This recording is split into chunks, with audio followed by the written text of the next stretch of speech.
Muy buenas tardes, queridas hermanas. Bienvenidas una vez más a este encuentro fraterno, a este encuentro de profundización, de estudio, a este encuentro solidario de unos para con otros, de unas para con otras, a este encuentro de familia. Entramos a la tercera parte de la obra de José Ignacio González Faos, Otro mundo es posible desde Jesús. Y en esta tercera parte, que lleva por título El hombre del reino, o el hombre a la manera de Jesús. Ese hombre a la manera de Jesús lo define José Ignacio González Faos con una frase de Dietrich Bonhoeffer: ante Dios, sin Dios. Leamos esa frasecita, que es una invitación, como lo diría John Sobrino, a vivir la realidad con honradez, a vivir la vida con honradez, a vivir la vida real, la de verdad, no la ficticia, no la que nosotros nos inventamos para justificar o para tapar nuestros miedos, ¿no? La frase de Dietrich Bonhoeffer está tomada de una carta del 16 de julio de 1944. Son cartas desde la cautividad, muy parecidas como a las cartas de Pablo. Dice Dietrich: nosotros no podemos ser honestos sin reconocer que hemos de vivir en el mundo como si Dios no existiera. Y precisamente eso lo reconocemos ante Dios. Es Dios mismo quien nos obliga a dicho reconocimiento. Nuestra situación de adultos nos lleva así a un reconocimiento de nuestra verdadera situación ante Dios. El mismo Dios nos hace saber que debemos vivir como hombres que logran superar la vida sin Dios. El Dios que está con nosotros es el Dios que nos abandona. Dios mío, ¿por qué me has abandonado? Ante Dios y con Él vivimos sin Dios. Dios se deja echar fuera del mundo a la cruz. Este es un texto de una profundidad, de una riqueza, de una fuerza que golpea y que nos pide a nosotros seriedad con la vida, seriedad con el mundo y seriedad con Dios. ¿Por qué? El mismo Dietrich de alguna manera nos lo hace saber. Vivir sin Dios no es otra cosa que vivir con el mal. Y lo dice un hombre que experimentó en carne propia al mismísimo mal, al nacionalsocialismo, que fue capaz de matar no a 6 millones, a muchas más personas, no solamente a judíos, a todo lo que se le atravesó, que no hiciera parte de su paradigma racial, de su paradigma ideológico, de su paradigma religioso, de su paradigma social. Llevó a campos de concentración a hombres, a mujeres y a niños, a personas mayores, a enfermos, a gente que por su condición sexual era distinta a los que se denominan normales, ¿no? A morir como basura humana, porque ni siquiera eso les permitió, ser reconocidos como humanos. ¿Qué está diciendo Dietrich? Vivir sin Dios no es otra cosa que vivir con el mal. Es decir, tomar conciencia de que el mal no es simplemente una carencia de bien, que es una realidad, que es algo que sucede, que es algo que nos rodea. Y cuando se toma conciencia de que el mal nos rodea, de que el mal está, ¿ve? Eso es vivir ante Dios. Suena paradójico. ¿Qué es vivir ante Dios? Combatir el mal. Combatir el mal. Vivir ante Dios no es rezos, no son cantos, no son suspiros, como para hacerme entender. Lo digo de manera pues escueta y cruda. Con esto no es para que no recemos, ¿no? Ahorita voy a explicar, como lo explica José Ignacio González Faust, qué significa rezar bien. Esto tiene que ver con creer correctamente, ¿ve? O sea, tiene que ver con la fe. Y la fe en este caso tiene que ser una postura clara y decidida de combate contra la maldad. Eso es vivir ante Dios. Pero a la vez, vivir sin Dios. ¿Cómo así que vivir sin Dios? Sin esa idea medio mágica, mediocre, infantil, de que Dios nos tenga que resolver las cosas por arte y magia de no sé qué cosa, ¿ve? Una cultura milagrera, que es a lo que estamos nosotros acostumbrados y que es lo que desafortunadamente a veces propagamos más con nuestras tradiciones, con nuestras predicaciones o con nuestro estilo de vida, ¿no?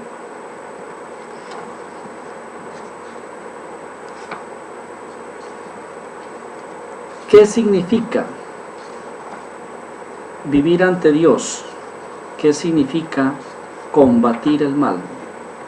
Bueno, pues entonces vamos a la oración. En el capítulo 12 dice él: se cree bien si se reza bien. Y él parte, José Ignacio González Faust, presentando la oración en el Antiguo Testamento, que está recogida de alguna manera en el libro de los Salmos. Y dice, de manera bien interesante, que los salmos, la gran preocupación, la gran queja, es la maldad que rodea al justo. Digamos que si de algo es consciente el orante del Antiguo Testamento, el salmista, es de la maldad. Su oración, digamos que de alguna manera, parte de esa realidad y por lo tanto se convierte en una oración encarnada, se convierte en una oración real, en una súplica de verdad, sea para pedir que el mal sea desenmascarado o lo otro, para alabar la bondad y la misericordia de un Dios que se acuerda del justo, que es apaleado, que es perseguido, que es torturado y que muchas veces es asesinado por los malvados.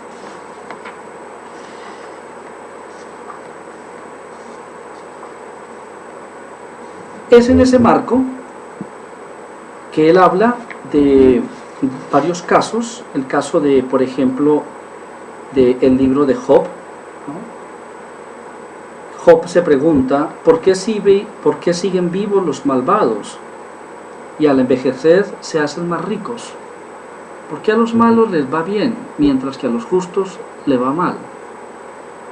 ¿Por qué en el país nuestro a los que cometen crímenes, robos y saquean las arcas del país nunca los alcanza la justicia? Mientras que a los desplazados, a los sobrevivientes del conflicto, que no son ni uno, ni dos, ni tres, sino casi 6 millones de personas, ¿no? Ese es el dato, no sé si oficial, pero más o menos que redondea lo que ha dejado el conflicto en estos últimos años. A esos la justicia parece ciega, la justicia cojea y aparte de eso parece que nunca va a llegar.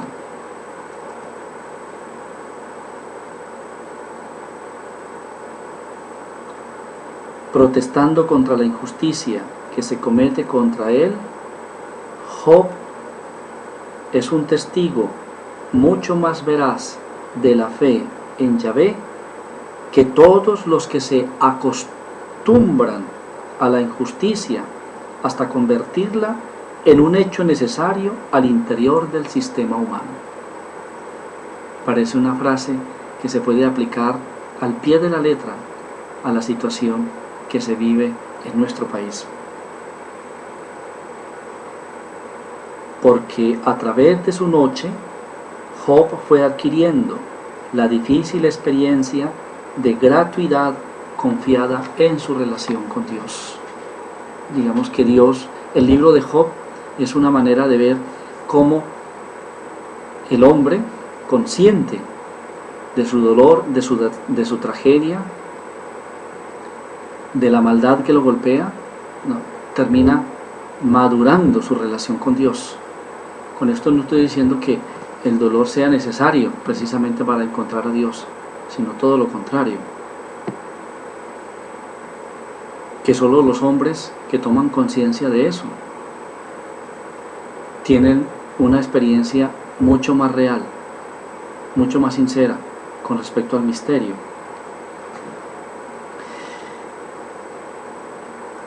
Eso de alguna manera lo va a profundizar José Ignacio González Faust a través de la oración cristiana por excelencia, que es el Padre Nuestro.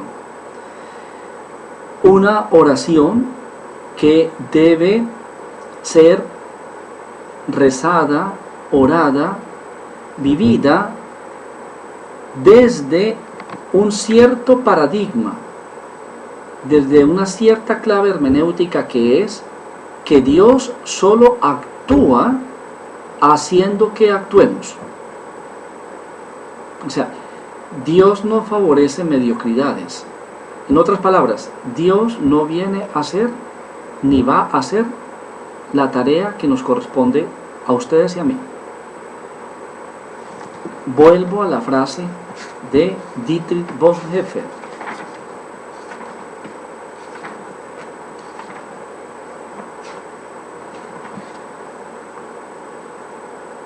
Hemos de vivir en el mundo como si Dios no existiera.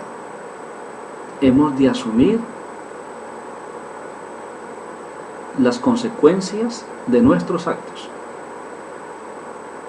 La guerra, que no solamente hoy se desarrolla en Colombia, sino que cada vez parece salirse, si no es que ya se salió, de todo parámetro racional en el Medio Oriente, y lo que está arrancando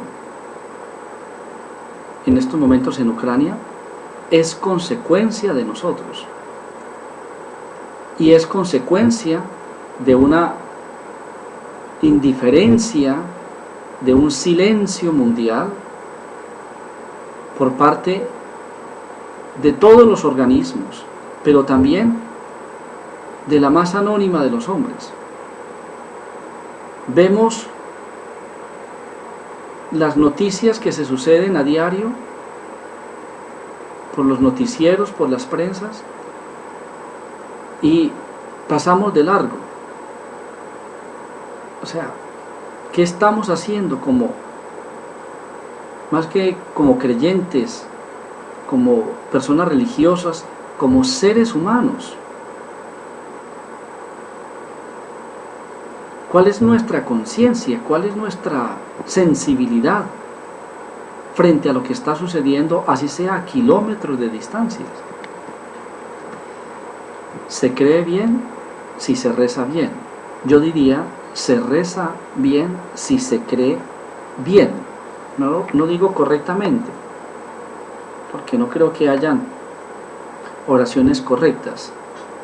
Más bien hay oraciones sensatas, que obedecen a conductas, que obedecen a convicciones, que obedecen a gestos y a actitudes. Entonces, el Padre Nuestro, él lo explica ahí de manera bien interesante, como para entenderlo desde el punto de vista bíblico. Recuerden que hay dos versiones, la versión de Mateo y la versión de Lucas. Hoy parece haber consenso al decir que quizás lo más primigenio, lo más original, debió haber sido la versión de Lucas, la más corta. Ustedes me imagino que lo han leído detenidamente, no me voy a detener a profundizarlo porque pues es muy evidente, pero yo sí quisiera, ya que tenemos la versión larga, la de Mateo, ¿por qué esa versión larga? ¿En dónde está como el detalle? ¿En dónde está el acento? Yo lo vine a descubrir gracias a un aporte que le escuché precisamente a Fra Carlos Ortiz, el párroco de Nuestra Señora de Chiquinquirá, cuando me hizo caer en la cuenta en los pronombres. 9 veces aparece el pronombre personal, nosotros. 9 veces aparece a lo largo del Padre Nuestro. De tal forma que esa composición literaria está estructurada sobre ese pronombre personal en plural, sobre el nosotros. A mí me parece que nosotros no hemos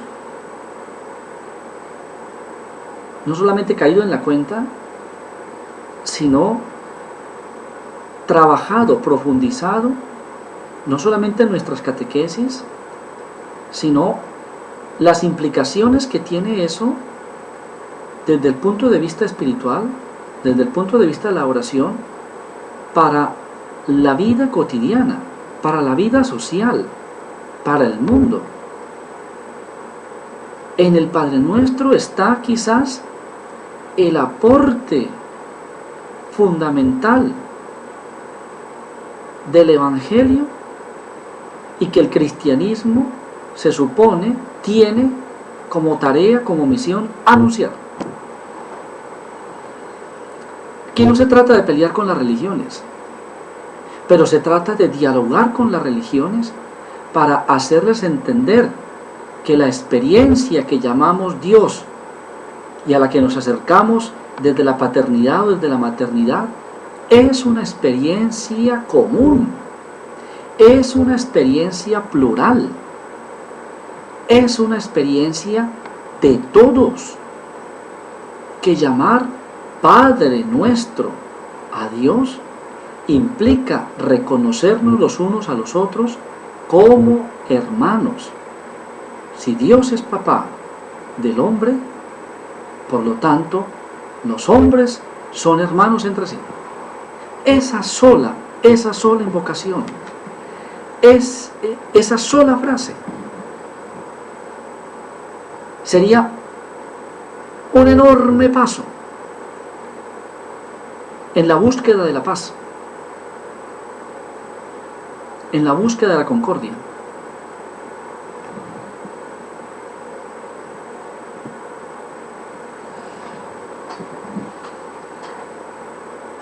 Y podemos seguir con las otras frases.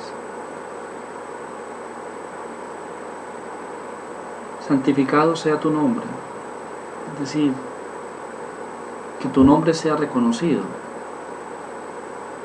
Cuando es reconocido a la dignidad de las personas, que es lo que precisamente no estamos haciendo hoy, y los esfuerzos son cada vez como muy pobres, muy pocos, para asegurarle el derecho, la justicia, el respeto a todos los hombres, y no simplemente a ciertos de apellido, a ciertos de poder, a ciertos privilegiados.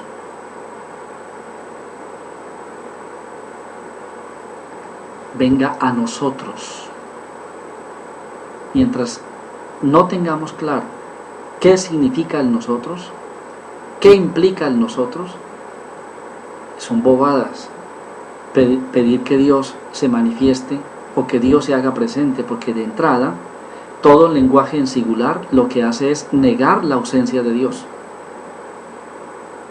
¿Ve por qué hay que aprender a vivir sin Dios?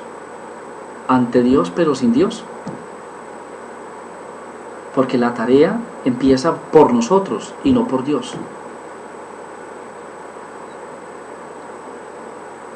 ¿Qué estamos educando? ¿Qué estamos enseñando?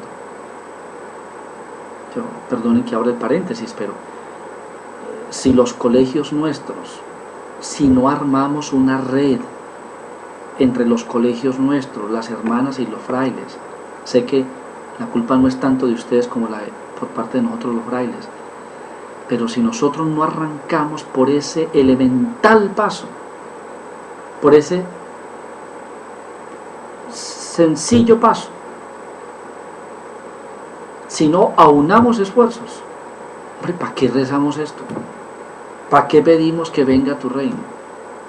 Si es que hacemos presente al reino, a Dios, cuando nos juntamos por Dios, cuando somos capaces de poner nuestras riquezas, nuestros dones, nuestras cualidades, nuestros recursos, nuestros saberes, nuestros tiempos o nuestro tiempo en común.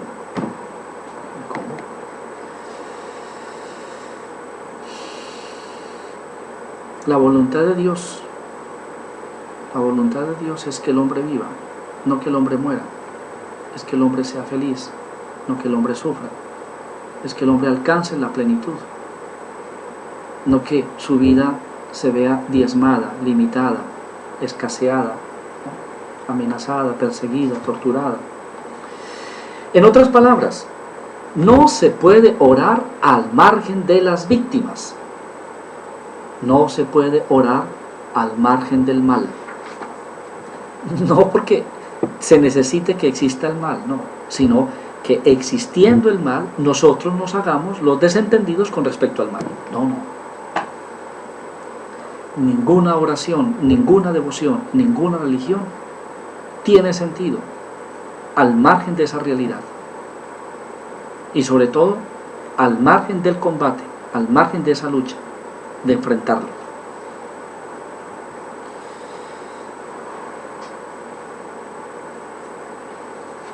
Él propone una nueva versión del Padre Nuestro, que yo pienso que sí, a propósito del tema anterior, tendríamos que hacer una nueva traducción de muchas cosas, de nuestra liturgia, de nuestra manera de entender a Jesús, los evangelios, de leer los evangelios.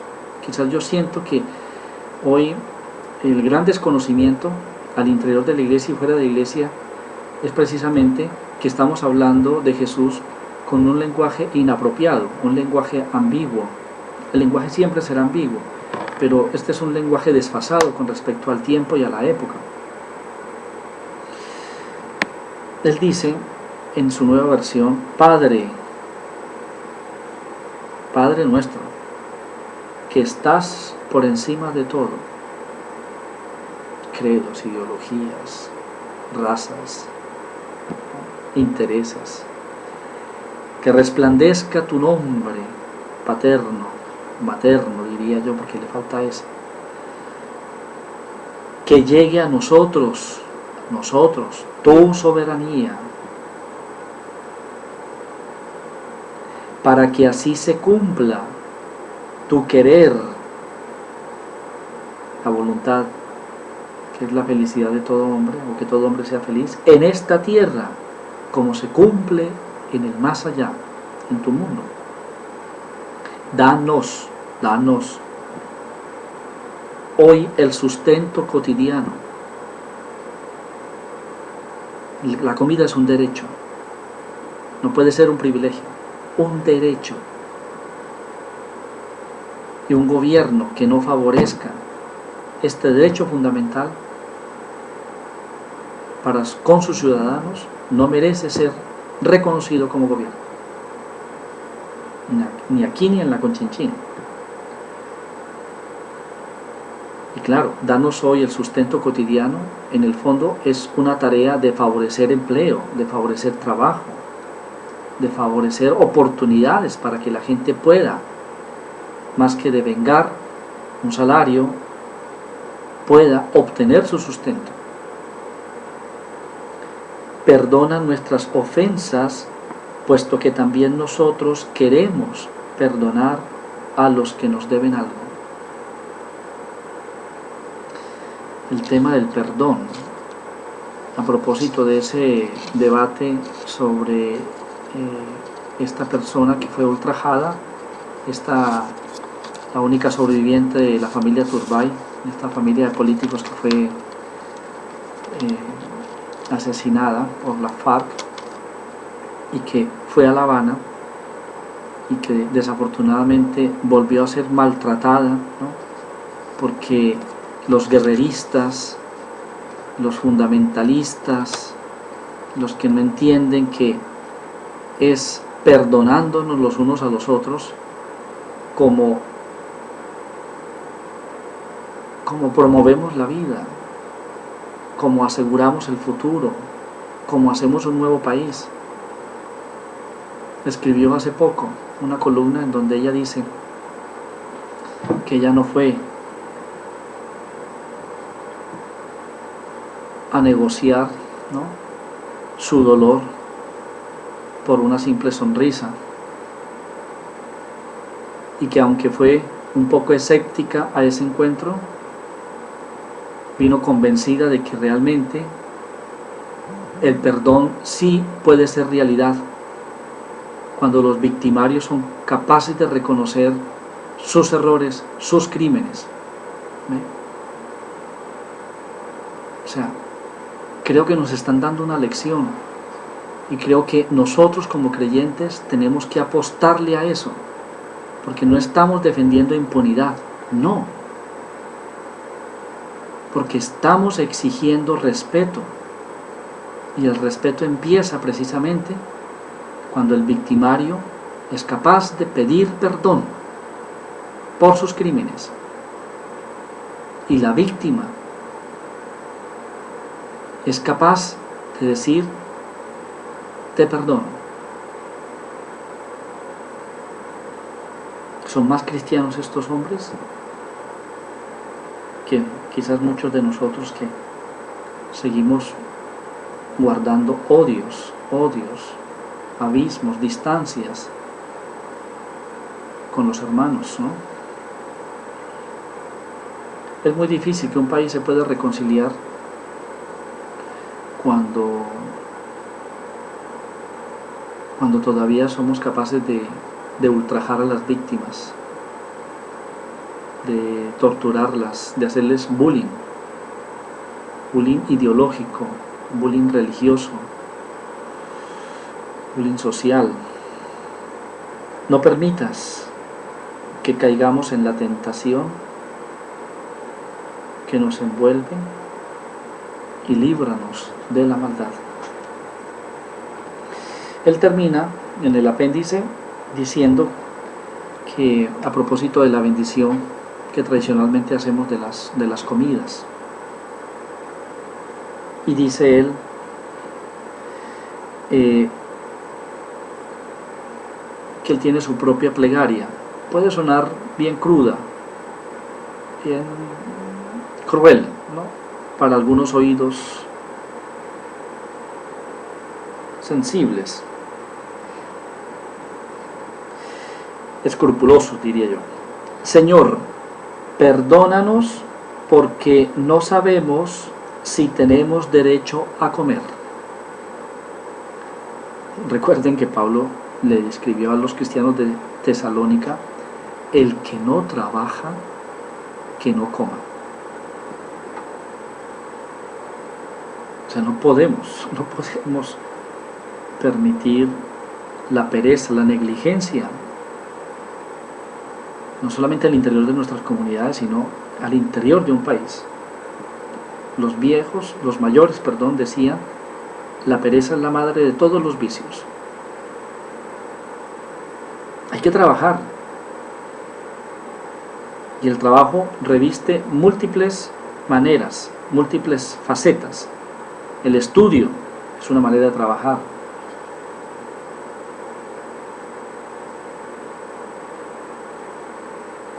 Sostener nuestras obras los colegios y sostenerlos es involucrándonos dentro de los procesos de magisterio, de apostolado, de misión, de acompañamiento, de administración, en el cuidado de la casa, en el cuidado de las cosas, en el cuidado de las personas, en fin. Pero que hoy haya gente entre nosotros que no sepa qué hacer. Y no solamente eso, sino que dizque no saben hacerlo y que por lo tanto se quedan manicruzados. El aprender es un trabajo. No sé, voy a aprender. Hay que ser recursivos. En una época en donde hay todos los medios habidos y por haber, es imperdonable que una persona esté manicruzada hoy, sobre todo entre nosotros. Señor, perdónanos porque no sabemos si tenemos derecho a comer. Haz que lo hagamos principalmente para poder servir a los demás. Entonces, esta oración es una oración honesta. Mientras yo como, hay muchos que no pueden comer y que tendrían más derecho a estar haciéndolo.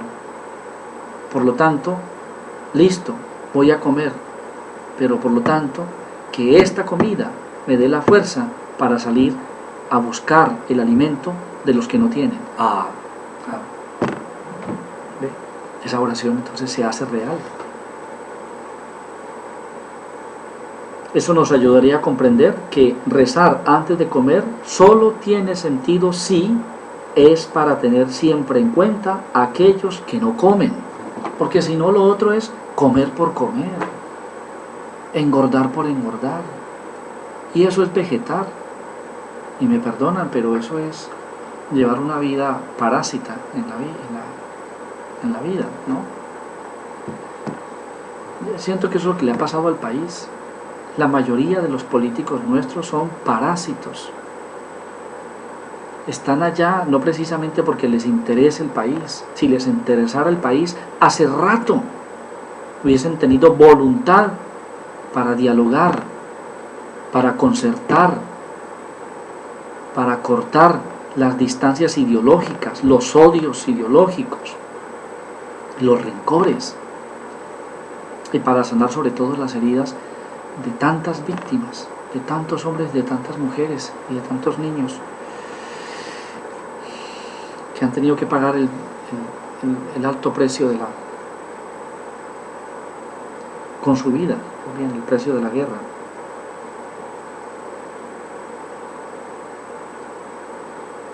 De ahí brotará alguna forma de pedir que Dios nos ayude a comer justamente lo necesario y para poder ayudar a los demás.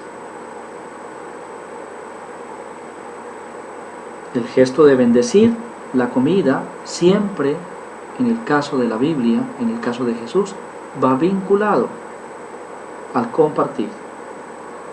Tomó pan, lo bendijo, lo partió y se lo pasó.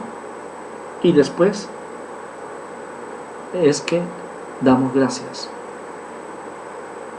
Bendecimos el pan para compartirlo.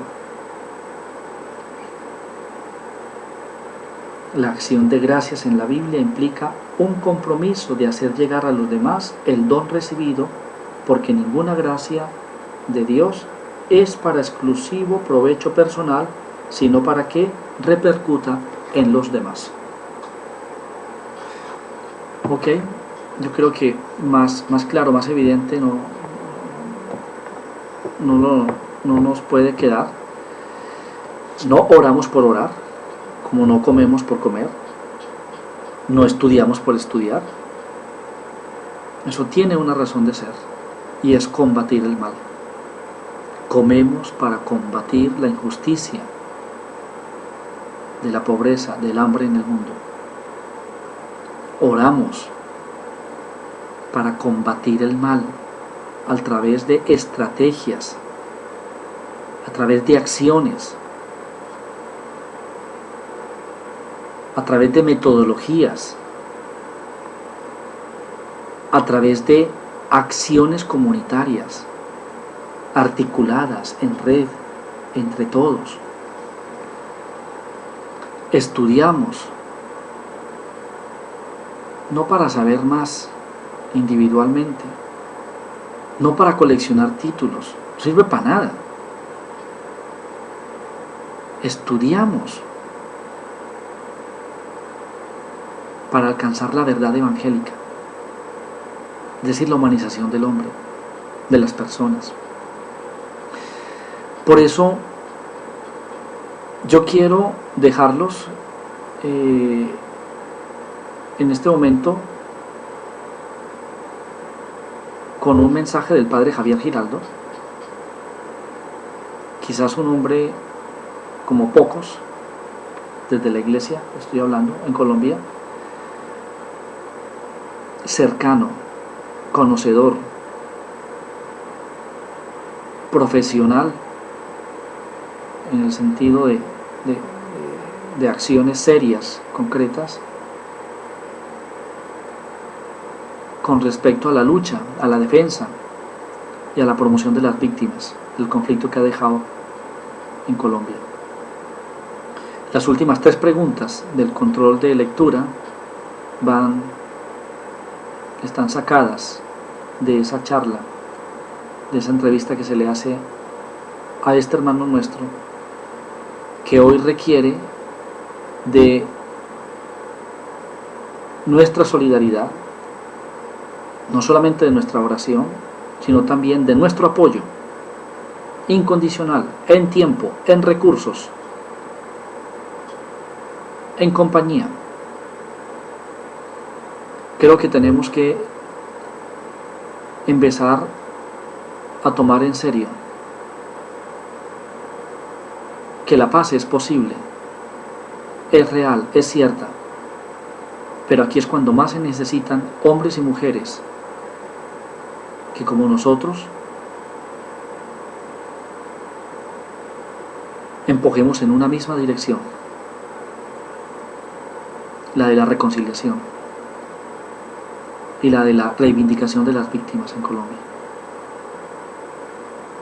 No dejemos a este hombre solo, ni a las víctimas más huérfanas de las que ya están, para que entonces nuestra oración, nuestro estudio y nuestra vida